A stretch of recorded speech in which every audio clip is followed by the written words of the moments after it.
Hey guys, um, this is going to be a response to a Trinitarian part two. There were things that I wanted to say in the other video, but I decided not to because I didn't want to muddy the waters too much. Um, as far as I think everyone should watch that David McMurdo video so you know where it's coming from. And I played the audio on his questions at the end. There are more points that he makes within that. But what I wanted to talk about in this video is how to build a belief, okay? Um, and I want you to watch that video and ask yourself, are these presuppositional questions? And, I think as well-meaning as they were, and like I said, I like the guy, so I'm not trying to say anything against him. I'm just saying that they're questions that basically assume a proposition. If Jesus didn't sin, he has to be X. I do want to be clear about it. No matter how many answers come out about this, and I've received messages about, great, but you should have said this. And that, biblically speaking, we can't say. Okay, we can say that the Holy Spirit indwelt in him. We can say that God was with him, but how that exactly worked and the mechanic of him not sinning it's all guessing. Um, and if someone has an answer for it and it is a good answer, then yeah, that's fine. But I just don't see it scripturally. It's just our opinion ultimately. But the questions that he was asking, they assume everything. And that's one thing I have noticed about the Trinity, is when you don't spot the premise, that's when you have these problems, these massive problems. And that's what I would say to anyone who was studying this, especially if you're on the fence. I would ask very honest, precise questions. Questions like, does Jesus identify God? If you're going to stick to Jesus, who does Jesus identify as that God? Does Jesus worship the Father as God? Does Jesus worship himself as God? Does Jesus worship the Holy Spirit as God? More precise questions, and quit assuming that you're correct, because I think that's where all these questions come from ultimately, is the assumption that you're right. And I did that for a long time. I assumed that this was the way it was. I was ignorant to a lot of words. I was ignorant to what they meant. To be honest with you, a long time, I didn't even know there were arguments over Bibles, arguments over, verse translations and words missing. And so all this stuff can open up a giant can of worms. And for someone who is trying to figure this out, it's overwhelming. And that's what I would tell you guys that are on the fence. And I would say the same thing to Trinitarians. Your tradition doesn't amount to anything. These are the same people that will say the Catholics are not really Christians a lot of the time. And the Catholics, I've seen videos by them where some of these guys make no bones about it. If you're not a Catholic, you cannot be saved. These traditions don't amount to a hill of beans. And if I go back and I quote one of the oldest churches, by the way, that we know of, I believe his name was Theodotus, the cobbler. And he denied the virgin birth, he did. But it was a Unitarian church. And if I just go to him and I say, well, here's one of the oldest churches that we can find, therefore he must be right, is not a good way to build. And we live in a day and age where information flows. It's just everywhere around you. Some of it's good, some of it's bad. But you have to figure it out for yourself. And you need to ask these questions. You need to ask, is the Trinity taught in the Bible? I think that's a critical question. And it's not a loaded question, because think about it. I'm just simply asking, did Jesus say such a thing? It doesn't assume anything. It assumes that if I'm going to look at Jesus as my teacher, then I should mimic what he said and what he did. So, I think it's just important to understand there is such a thing as bad questions. Well, I won't say bad questions. They're questions from a point of view, they're from a perspective that is not purely interested in the truth. Just because you can't see something doesn't mean it's not true. And assuming that if one thing is true, the other has to be true is a very bad way of reasoning this out in your head.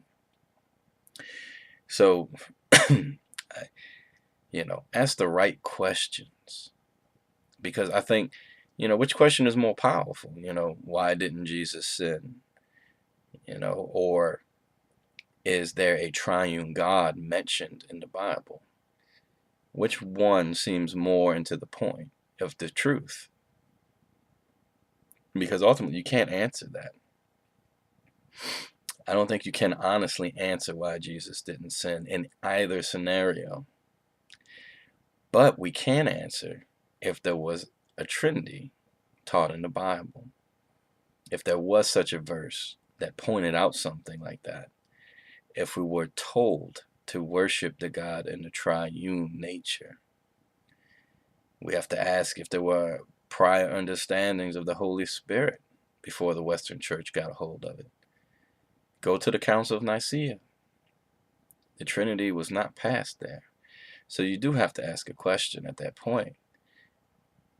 Where was the Trinity belief then in 325? And I would say look at the fruits of that. The object violence that came out of that. Bishops undercutting bishops, siding with the government, banning people, throwing them out, killing them. It was insane. But the council stands on its own. So now we have to go back. And is it a logical question to ask? Well, if the Trinity wasn't passed at the first council, then were there any Trinitarians in the Bible? I think these are the types of questions that should be asked. Then don't assume, even as a Unitarian, I'm always weighing the Trinity. I'm always weighing to make sure that I didn't miss something. And the only way I can do that, honestly, is by asking honest questions. And the affirmative and negative answers to questions seem to be more effective with passages. But ask the right questions. And for you guys studying this and just not sure what you believe, that is the most important thing I can tell you, is to sit there and come up with questions that just cut to the heart of the matter. How Jesus didn't sin. The thing in John of Jesus took himself up, even though the rest of the verse says it was the charge of the Father. Those are all outside questions. Those are on the perimeter. Because neither one of them prove the Trinity. Do they? If I said yes to both, neither one proves the Trinity. What proves the Trinity is a teaching. And that's what you got to really be honest with yourself about when you open the scriptures and take a look. Is there a teaching? Is there anywhere we're told to worship the triune God? Is there anywhere where Jesus prays to the Holy Spirit? Because it is co-equal and co-eternal. And if not, why? And I think this is why some people that come out of this go into Islam and things like that. Because it's so overwhelming. It's a landslide. When you find the first crack in the dam and you start digging your finger through it, it's going to be different for everyone that comes to a new belief. But something's going to cause you to dig. at that little hole in the wall. And I'm just warning you, behind that wall is 1,000,000 tons of water that is going to come out and knock you right on your butt. But I wouldn't be afraid of that. It's going to take you some time to sort your brains and get things straight in your head. But I would say don't run from Christ. Don't run to, Islam. There's no reason to become a Jehovah's Witness. There's no reason to become a Oneness Pentecostal. Stand firm and figure it out. And just because you found out a large amount of things that you thought may be wrong, it doesn't mean the truth isn't there. I would say, moreover, if there was such an effort to change it and cover it up, the truth probably is in there somewhere, isn't it? Not too many people waste time hiding what the Quran actually says. The Bible is a different story. So, I've probably gone on longer than I wanted to, but ask the right questions. Don't suppose something just because it's what you already believe. Come up with questions that don't assume anything, and understand, no matter how many yeses you get to something you think, it's not a blanket pass to jump to the Trinity. It's not an excuse to jump to Pentecostal oneness belief. You gotta, was Jesus called God? Some people say yes. Some people say no. Well, if you answer yes, then the next question would be, were other people called God besides God? And what did that mean? Think about that. You need to hunt down all the answers, and don't just stop because you think that's the right one. That answer is correct, but there's more to it than that, and it takes time. So, be that as it may, study, ask the right questions, ask questions that aren't loaded, ask questions that are just honest questions that would settle the matter for you, and keep looking. God bless.